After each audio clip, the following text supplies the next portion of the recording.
Вы смотрите «Актуальное интервью», в студии Сергей Михедов. Здравствуйте. Текущий год в России объявлен годом педагога и наставника. Об актуальных вопросах образования в республике расскажет гостья в студии Ирина Любимова, министр образования и науки Республики Саха-Якутия. Ирина Павловна, здравствуйте. Здравствуйте. Вот, что из себя представляет новый проект «Разговоры о важном для взрослых»? Это сегодня федеральный новый проект, который инициирован был значит, во время второго окружного семинара в Москве. Весь Дальний Восток принимал участие, наша делегация была самая большая, и там рассказали, как организовать разговоры о важном для взрослых. Но в связи с тем, что у нас сегодня и политическая ситуация нестабильная, и очень много информационных таких разногласий идет информации, поэтому мы должны много разговаривать со взрослыми, не только с родителями, но и с нашими руководителями, с учителями, с молодыми, ну со всеми. Мы должны говорить о сегодняшней ситуации, что такое идеология, что такое патриотизм. Ну и вот такие темы мы должны обсуждать с каждым. Вот в чем основная суть этого национального проекта? Что он в себя включает? Ну, это часть, вы сказали, национального проекта. В этом году национальный проект имеет немножко воспитательный уклон, так как то, что мы делаем сегодня и советниками директоров, как мы работаем, это их и содержание работы сегодня, и разговоры о важном для взрослых, и в том числе это их часть работы на самом деле. Да? Но мы думаем, что, несмотря на все, мы, руководители, сами должны много разговаривать с людьми, с молодежью. Вот я недавно провела разговор о важном для взрослых со своими директорами школ. Съехали 600 директоров со всей республики, и мы провели первый разговор о важном для взрослых. И то есть такие разговоры, они будут продолжены? Продолжены, это только начало. Да. Март месяц был насыщен профессиональными конкурсами. Вот расскажите об этом. Да. Ну, как вы сказали, что этот год в России год педагога и наставника, и мы по плану года очень много профессиональных конкурсов у нас есть. И во время вот весенних каникул мы сделали декаду педагогических, таких профессиональных конкурсов, которые у нас традиционно проходили в разное время. Мы их объединили и провели вместе. Это «Сердце отдаю детям», прекрасный конкурс. Это и вожатый года, и директор года, и психолог года. Было очень насыщенно, интересно, и очень много событий было в эти дни. Вот как в целом проходит год педагога и наставника в нашей республике? Что здесь хочется отметить? Здесь, да, на самом деле проходит очень интересно. Мы вчера как раз провели очередное совещание, какие министерства нам помогают, Министерство культуры, Министерство здравоохранения. Я думаю, это все наше всеобщее дело, как провести год педагога. Но все мы учимся в школе, учились у учителей и так далее, поэтому самая главная цель года – это повышение статуса профессии учителя и привлечение молодежи к этой профессии. Поэтому мы должны много говорить и со школьниками, которые должны, хотим, чтобы они стали учителями, чтобы они выбрали эту сложную, но благородную такую профессию. Год идет у нас очень интересно. Всего у нас, план большой на самом деле. Оргкомитет у нас возглавляет Сергей Васильевич Местников, наш руководитель, заместитель председателя правительства. И у нас 79 таких событийных мероприятий, очень много конкурсов, мастер-классов, встреч, форумов. Мы хотим не только повысить престиж учителя, статус, но и особое внимание на качество образования. Хотим обратить, как повысить качество образования. Поэтому в рамках года мы в этом году впервые провели зональные форумы районов по повышению качества образования. Интересный форум прошел среди арктических районов. Все приехали в город Якутск, и на базе Международной арктической школы у нас этот форум прошел.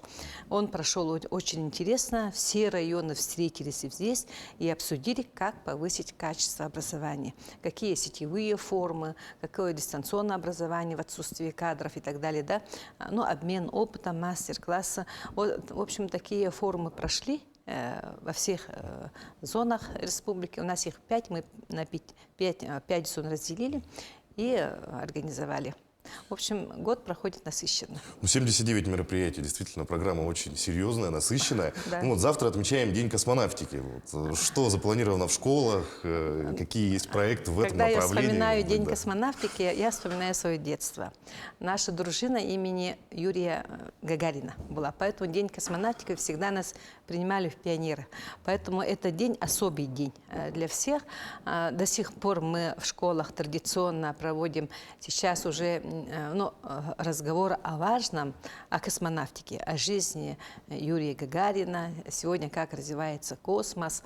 Вот, у нас темы уже завтра уже будут организованы, они по всей республике, да. Ну и интересные события у нас в городе Якутске недавно. Вот королевские чтения прошли имени вот Сергея Павловича Королева. Принимал участие более 1000 наших сошкольников. Вот, и очень, такой больше участников охват, и очень интересные секции прошли. И, конечно же, наша Малая академия наук, которая чисто занимается, тоже имеет направление по космосу. Там у нас проходит смена сейчас. Космомания называется. В этой смене отдыхают дети. И тоже свои исследовательские проектные работы. Сейчас конкурсы идут. И в этой смене у нас принимает участие Государственный университет науки и технологий имени Михаила Федоровича Решетникова. Здесь я хочу сказать, что проекты, которые дети сами разрабатывают, сами презентуют и сами защищают эти проекты, они будут участвовать в перечневых мероприятиях Министерства просвещения Российской Федерации. Надеюсь, они будут очень интересны. Это исследование космоса, из космоса исследования Земли, пожаров и так далее. Очень много проектов у детей интересных есть. Ну, действительно, было очень много проектов. Будем ждать, конечно же, и многих из них, чтобы их реализации, так сказать. Да? Вот перейдем к национальному проекту образования. Да. Есть ли вот какое-нибудь нововведение в этом году, что касается этого нацпроекта? Не первый год мы в республике очень активно реализуем мероприятия национального проекта образования. Но традиционно это, конечно, уже который год у нас открываются и точки роста, и цифровая образовательная среда в школах. И успех каждого ребенка – это перепрофилирование школьных спортивных залов. Их у нас в этом году в 6 районах. Ремонт спортзалов проходит, и оснащение оборудованием спортзалов активно идет. Нововведение этого года это создание новых мест для дополнительного образования. Это новое направление, которое мы тоже и программами насыщаем, и кадрами. Вот здесь реализует Республиканский ресурсный центр «Юные якутяне» это направление, и воспитательная работа. Вот. Здесь оснащение школ флагами, российский герб и флаг мы уже заказали во всех школах. И в том числе в нацпроекте сидит, вот как я говорила, реализация работы советников директоров. Их, значит, скажем, оплата труда и содержание программы через нацпроекты. В этом году мы нацпроекты вовремя все объявились, все в начале учебного года все откроются в этом году. И хочется сказать, что уже 2-й год мы оборудование заказываем отечественные. Уже в нашей стране есть заводы, которые сами ноутбуки делают, разные оборудование производят. Поэтому это тоже требование времени, чтобы отечественно было. Ну и новое еще направление, о котором я хочу сказать, это открывается с этого года школьные кванториумы. Мы один большой кванториум откроем на базе лицея в городе Якутске. Здесь, конечно, будут заниматься дети дополнительным образованием. Тоже новое направление по политехническому образованию. И Сахаполитехнический лицей, который достоин, был конкурсный отбор просто. И мы его отобрали. Самая такая успешная школа, которая имеет и кадры, и базу, и опыт работы. Будем работать. Да.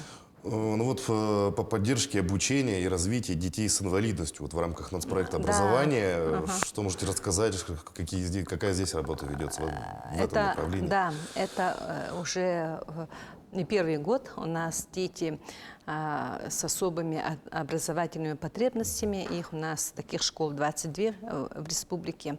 Мы оснащали по 2 школы в год, а в этом году мы оснащаем 5 школ таких в республике.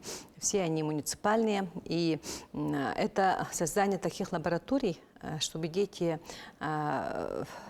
занимались полезным делом и нашли свою профессию, обучаясь в школе, подходящую своему здоровью, да, что они выберут, такие мастерские открываются. Прекрасные успехи таких мастерских уже есть. Мы открывали в Республиканской речевой школе мастерскую. И теперь дети в конкурсе Обилимпикс занимают самые лучшие места в Российской Федерации. Лауреатами становятся, победителями. Поэтому эффект от этого есть. Мы думаем, что каждый ребенок имеет должен иметь возможность получить профессию и найти свое место в этой жизни. Вот вы говорите о том, что появятся кванториумы при школах, да? Вот как будет развиваться дополнительное образование детей в рамках нацпроекта образования? Дополнительное образование детей сейчас очень такое интересное становится, когда дети сами выбирают, по какому направлению. Свобода выбора стоит ребенку, да? Ребенок выбирает направление, и при этом мы должны создавать эти мастерские, кванториумы, IT-клубы. Их у нас уже 3, в этом году в Мирном открывается. И они для ребенка создают не только интересный досуг, но и это выбор будущей профессии. Поэтому такие доп. Образования должно быть не только такого технического направления, но и театрального направления. Поэтому в школах создаются школьные театры, спортивного направления, спортивные клубы у нас открываются. И здесь не надо забывать, что на самом деле дети у нас несовершеннолетние учатся в учреждениях среднего профобразования. И там тоже открываются такие театры, спортивные клубы. Поэтому и в учреждениях среднего профобразования они тоже есть. Надо сказать, что мы должны заниматься всесторонним развитием каждого ребенка. Ну, естественно, в год педагога и наставника не могу не спросить о работе педагогов. Какая работа ведется по обеспечению педагогическими кадрами? Хватает ли у нас учителей? Да, к сожалению, каждым годом у нас вакансии есть. Они у нас не сокращаются. Во-первых, мы ежегодно проводим комплектацию на следующий учебный год. И на этот год уже сейчас мы знаем цифру, которая нужна к 1 сентябрю. Это более тысячи учителей. Сейчас мы нуждаемся. Но здесь есть, конечно, федеральная поддержка обеспечения кадрами. Это программа «Земский учитель», который не первый год тоже реализуется у нас. В те годы, в прошлом году, позапрошлом, нам давали по 15, по 16 год. А в этом году нам дали 22 года. Здесь большой конкурсный отбор проходит. До 15 апреля, кстати, мы принимаем заявления. У нас желающих. И с разных регионов принимают участие. К нам приезжают учителя из Бурятии, Тывы. Но большой отбор, есть рейтингование по опыту, по педагогической квалификации и так далее. И мы их устраиваем в основном в арктические северные районы. Там, где не хватает у нас кадров. Но мы местами поддерживаем и центральные районы. Здесь мы учитываем качество образования. Где нам нужно подтянуть какие предметы, туда и отправляем наших опытных педагогов. Ну и региональный проект, который у нас работает уже с 2017 года, обеспечение жильем работников бюджетной сферы. Учителя, которые проработавшие 5 лет в арктической школе, они получают сертификат на приобретение жилья. Сертификат сейчас, стоимость однокомнатной квартиры, вы знаете, 50% ежегодно меняется, индексируется. И получаем мы такие тоже заявки. Сейчас тоже заявки принимаем. И в этом году тоже новое нововведение у нас – это оплата подъемных среди молодых педагогов, которые желают выехать в северные арктические районы. Мы тоже принимаем сейчас заявки, уже финансовая поддержка имеется, поэтому мы активно ждем, чтобы к нам поступали заявки. Но на самом деле, что хочется сказать, обеспечение кадрами – это на самом деле мы сами себя должны обеспечить, поэтому с прошлого года мы открыли в каждом районе педагогические классы в школах. Вот, восстановили, это было давно, такая система работы. И 3 педагогических колледжа у нас, наши республиканские, они открыли педагогические классы в районах по 1 классу и ведут с ними профориентационную работу. Ну что ж, у нас уже учителей готовятся школьные скамьи, можно сказать, да, Ирина Павловна? Спасибо, что нашли время и пришли к нам, ответили на наши вопросы. Ну, желаем успешной реализации всех мероприятий в год педагога и наставника. Ну и, конечно, обязательно закрыть потребность в нехватке педагогов к 1 сентября. Спасибо. А я напомню, вы смотрели актуальное интервью. Оставайтесь на нашем канале.